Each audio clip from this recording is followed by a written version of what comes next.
Tanang bayot sa Pilipinas, paminaw mo. Ako sa tinuod lang, garespito gikog bayot. Kay wala ko'y katungod, mambastos sa usa ka bayot. Ha, imanin ninyo ni mga bayot no. Pero kanang isa ka bayot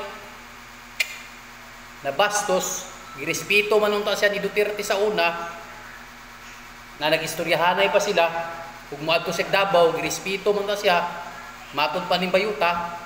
Pero karon mura magwala na sa kabuot. Kaning bayuta, lamia gid pangahon ba? Nagpakaulaw ra ning bayuta oy. Nasubraan na ning bayuta.